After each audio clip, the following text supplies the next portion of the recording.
नमस्कार. भारतीय जनता पार्टी प्रदेश कार्यालयामध्ये आयोजित या पत्रकार परिषदेमध्ये सर्व पत्रकार मित्रांचं मनापासून स्वागत. उभाटा गटाचे नेते खासदार संजय राऊत यांनी आज पत्रकार परिषदेमध्ये घोषणा केली की येत्या काही दिवसांमध्ये दोन भावांचा प्रीतिसंगम होणार आहे. खरं तर राजकीय भाषेमध्ये याला प्रीतिसंगम नाही तर भीतीसंगम म्हणायला पाहिजे. दोन भाऊ घाबरून भीतीपोटी एकत्र येत आहेत, याला संजय राऊतजी प्रीतिसंगम म्हणत नाहीत तर भीतीसंगम म्हणतायत. आणि हा भीतीसंगम आहे हे महाराष्ट्रातल्या जनतेला ठाऊक आहे. आपल्या भावाला स्वतःच्या घराबाहेर काढण्याचं पाप उद्धवजी ठाकरे, संजय राऊत तुम्ही केलं होतं आणि आता सत्ता जाणार. मुंबई महापालिकेत आपल्या अस्तित्वाची लढाई आहे आणि या लढाईच्या भीतीपोटी, पराभवाच्या भीतीपोटी आपल्या भावाला सोबत घेण्याचा प्रयत्न संजय राऊत आणि उद्धवजी ठाकरे करतायत. त्यामुळे तुम्ही याला प्रीतिसंगमासारखं चांगलं नाव देऊन त्याची बदनामी करू नका. तर हा प्रीतिसंगम नाही, भीतीसंगम आहे हे लक्षात ठेवा. ज्या पद्धतीनं महाराष्ट्रातील जनतेनं तुम्हाला नाकारण्याचं काम, तुम्हाला घरी बसण्याचं आवडतं काम दिलंय, अगदी त्याच पद्धतीनं मुंबई महापालिकेत देखील तुमचा पराभव होणार हे जवळपास निश्चित आहे. गेल्या 5 वर्षामध्ये देवेंद्रजी फडणवीस यांच्या नेतृत्वामध्ये मुंबईमध्ये ज्या पद्धतीचा विकास झालाय, मुंबईकरांना पुढे घेऊन जाण्याचं काम देवेंद्रजी फडणवीस आणि महायुतीच्या नेतृत्वात होतंय. त्यामुळे मुंबई महापालिकेत तुमचा पराभव होणार हे जवळपास निश्चित आहे. आणि ही पराभवाची भीती तुमच्या पोटात असल्यामुळेच तुम्ही राज ठाकरे यांच्या सोबत जाऊन प्रीतिसंगम करण्याचा प्रयत्न करतायत. परंतु हा प्रीतिसंगम नाही तर भीतीसंगम आहे हे महाराष्ट्रातल्या जनतेला ठाऊक आहे.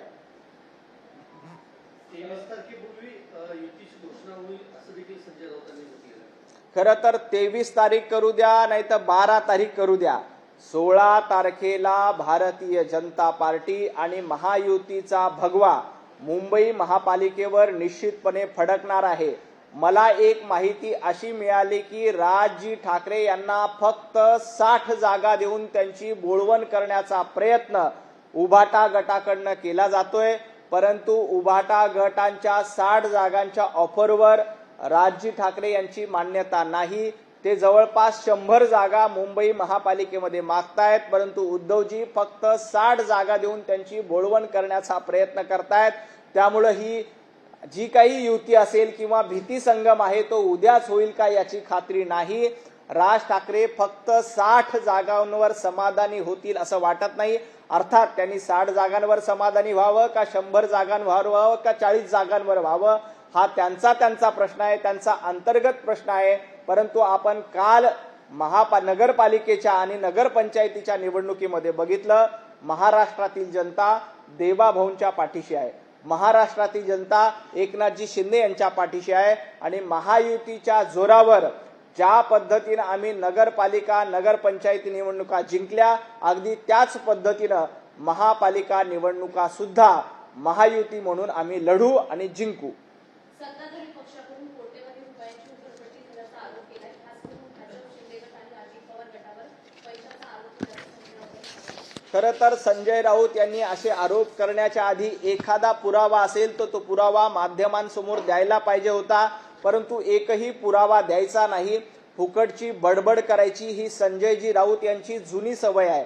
माझं संजय राऊतांना आव्हान आहे, जर का कोट्यावधी रुपये उधळले असा तुमचा आरोप आहे तर एक पुरावा द्या, एक कच्चा चिटोरा द्या, एखादी व्हिडिओ क्लिप द्या, एखादा ऑडिओ क्लिप द्या. याच्यापैकी तुम्ही काहीही देणार नाही आणि फक्त उधळपट्टीचे आरोप करतायत. संजयजी राऊत, तुम्ही देखील निवडणुकीमध्ये कशा पद्धतीनं उधळपट्टी करतायत आणि कशा पद्धतीनं भ्रष्टाचार महाराष्ट्रात केला हे जनतेला ठाऊक आहे. जवळपास 100 कोटी रुपये रोज याप्रमाणे तुम्ही वसुली महाराष्ट्रात केली होती. त्याचा हिशोब केला तर 9.5 लाख कोटी रुपयाचा भ्रष्टाचार संजय राऊत तुम्ही केला असा मी आरोप करतोय. परंतु असे आरोप करण्यात काही तथ्य नसतं, त्यासाठी पुरावे लागतात. ते पुरावे तुमच्याकडे आहेत का? पुरावे असतील तर बोला असं माझं संजय राऊतांना आव्हान आहे.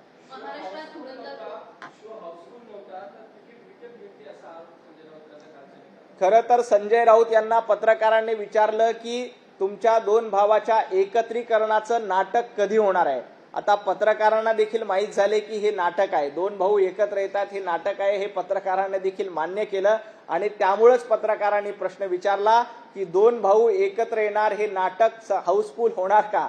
संजयजी राऊत, तुमचं हे नाटक फ्लॉप झालेलं आहे. भाऊ बंदकीचं हे नाटक किंवा वाडा चिरेबंदी करण्याचा प्रयत्न तुम्ही जो केलाय तो फ्लॉप झालेला आहे. दोन भाऊ बेस्टच्या निवडणुकीमध्ये एकत्री आले होते, बॅलेट पेपरवर निवडणूक झाली होती.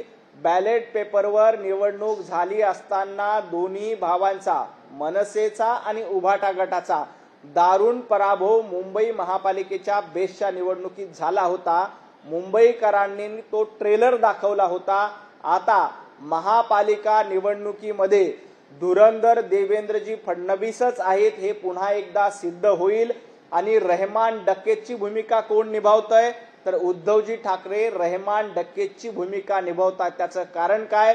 छत्रपती संभाजीनगरच्या नामांतराच्या विरोधात ज्यांनी याचिका दाखल केली होती, नामांतराला ज्यांनी विरोध केला होता, त्या लोकांना मातोश्रीवर प्रवेश दिला जातो आणि उभाटा गटामध्ये त्यांना सामील करून घेतलं जातं. याचाच अर्थ रहमान डकेतच्या भूमिकेत दुर्दैवानं उद्धवजी ठाकरे, आदित्यजी ठाकरे आणि संजय राऊत गेलेले आहेत आणि धुरंधर हे देवेंद्रजी फडणवीसच आहेत. याच्यावर आम्ही म्हणत नाही, महाराष्ट्रातल्या जनतेनं शिक्कामोर्तब केलंय. काल आम्ही जवळपास 125 नगरपालिका आणि नगरपंचायत निवडणुकीमध्ये विजयी झालो आणि हे देवेंद्रजींच्या नेतृत्वाचं यश आहे. त्यामुळे धुरंधर कोण आहेत? तर देवेंद्रजी. आणि रहमान डकेत कोण आहेत? तर उद्धवजी आणि उभाटा गट. रोहित पवार काँग्रेसवरच नाराज आहेत. ते म्हणतात की बी टीम म्हणून भाजपचे काम करत होतात, त्यांना विश्वासच काँग्रेसवर आहे. खरं तर कालपर्यंत रोहित पवारजी असं म्हणत होते की MIM भारतीय जनता पार्टीची बी टीम आहे, वंचित बहुजन आघाडी भारतीय जनता पार्टीची बी टीम आहे. आता रोहित पवारांना नवा साक्षात्कार झालाय. कदाचित रात्री त्यांना स्वप्न पडलं असेल की काँग्रेस भारतीय जनता पार्टीची बी टीम आहे. रोहित पवारजी, ज्या काँग्रेसच्या मांडीला मांडी लावून तुम्ही बसलायत, आता ही महाविकास आघाडीमध्ये तुम्ही आहात. काँग्रेसला तुमच्यापेक्षा जास्त जागा, म्हणजे शरद पवार गटाला ज्या जागा मिळाल्या त्याच्यापेक्षा 3 पट जास्त जागा काँग्रेसला मिळाल्या. त्यामुळे कदाचित आपल्याच मित्राचं यश रोहित पवारांना बघवत नाही. त्यामुळे ते अशा पद्धतीनं काँग्रेसवर टीका करतायत. काँग्रेस कुणाची बी टीम आहे याचं उत्तर रोहित पवारांनी हर्षवर्धन सपकाळजींना विचारलं पाहिजे, रोहित पवारांनी शरद पवार साहेबांना विचारला पाहिजे, राहुल गांधींना विचारलं पाहिजे. एक मात्र नक्की आहे की काँग्रेसची या बाकी दोघांच्या तुलनेमध्ये थोडंसं यश जास्त मिळतंय. काँग्रेस विदर्भामध्ये जवळपास 31 जागा मिळाल्या 100 पैकी, परंतु काँग्रेसचं हे यश पास होण्यावरही नाही, कारण पास होण्यासाठी 100 पैकी 35 जागा लागतात. काँग्रेस ढकलपास देखील झालेली नाही.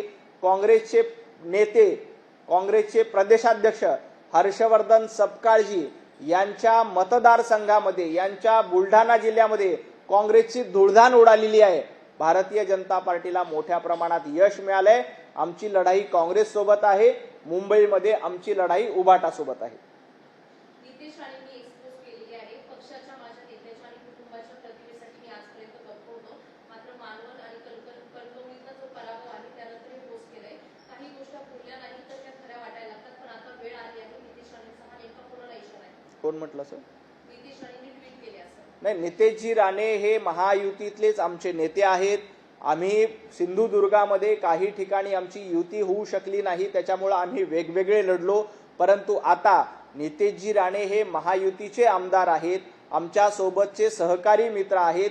त्यांचा हा निशाणा भारतीय जनता पार्टीवर निश्चित नसेल, त्यांचा निशाणा हा निश्चितपणे विरोधकांवर असणार.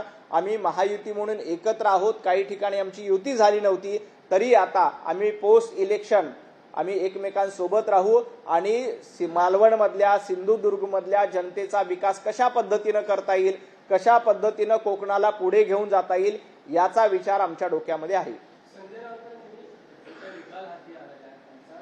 बिहारची तुलना केली, बिहारच्या पॅटर्नवर सगळा निकाल आहे, कम्पेअर करा. संजय राऊत कधी बिहारशी तुलना करतात, कधी तेलंगणाशी तुलना करतात. तुम्हाला आठवत असेल, लोकसभेला 48 पैकी 30 जागा जिंकल्यानंतर संजय राऊत काय आविर्भावामध्ये होते? कशा पद्धतीनं महाराष्ट्रातल्या जनतेनं आम्हालाच आशीर्वाद दिले, आम्हालाच कौल दिले, अशा पद्धतीनं वक्तव्य करत होते. विधानसभेला पराभव झाला, लगेच रडायला लागले. नगरपालिका नगरपंचायतीला निकाल लागला, लगेच रडायला लागले. मुंबई महापालिकेसह 29 महापालिकेमध्ये उभाटा गटाचा असाच पराभव होणार आहे, त्यामुळे लढायची सुरुवात करतायत.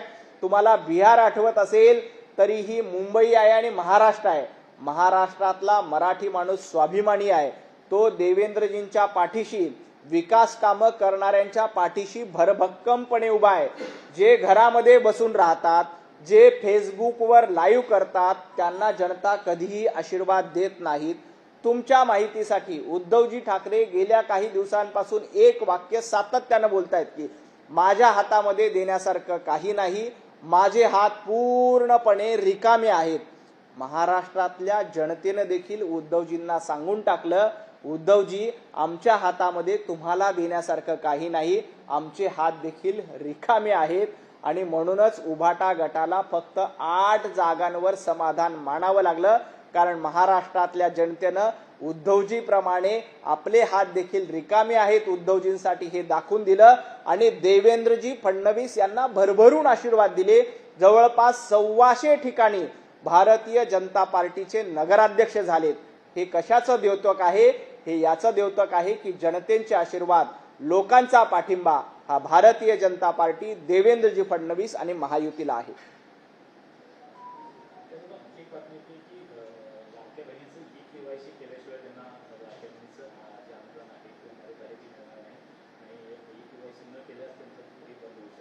लाडक्या बहिणीची ई-केवायसी सुरू आहे. मोठ्या प्रमाणात लाडक्या बहिणी ई-केवायसी करतायत आणि त्याच्या माध्यमातून जास्तीत जास्त महिलांना फायदा होणार आहे. लाडक्या बहिणीची योजना बंद करणार अशा पद्धतीच्या अफवा सातत्यानं महाविकास आघाडी असेल, उद्धवजी ठाकरे यांचा पक्ष असेल, राजजी ठाकरे यांचा पक्ष असेल, काँग्रेस असेल, यांच्याकडे अशा पद्धतीच्या अफवा पेरण्याचं काम करतायत. परंतु जोपर्यंत देवेंद्रजी आहे, जोपर्यंत महायुती आहे, तोपर्यंत लाडकी बहीण योजना बंद पडणार नाही. लाडकी बहीण योजना सुरूच राहील. उलट आमचा प्रयत्न आहे की आम्ही विधानसभेच्या निवडणुकीमध्ये आश्वासन दिलं होतं की 1500 रुपये लाडक्या बहिणींना आम्ही देतोय, तो 2100 रुपये आम्ही करणार आहोत. त्याचा निर्णय देखील योग्य वेळी देवेंद्रजी फडणवीस, एकनाथजी शिंदे आणि अजितदादा मिळून घेतील. कुठेही लाडकी योजना बंद पडणार नाही. ई-केवायसी साठी देखील आमच्या सरकारने मुदतवाढ केली. कागदपत्रांची लाडक्या बहिणींना पूर्तता करता यावी यासाठी आमचा जास्तीत जास्त प्रयत्न आहे आणि जास्तीत जास्त लाडक्या बहिणींना फायदा झाला पाहिजे यासाठी भारतीय जनता पार्टी प्रयत्न करते.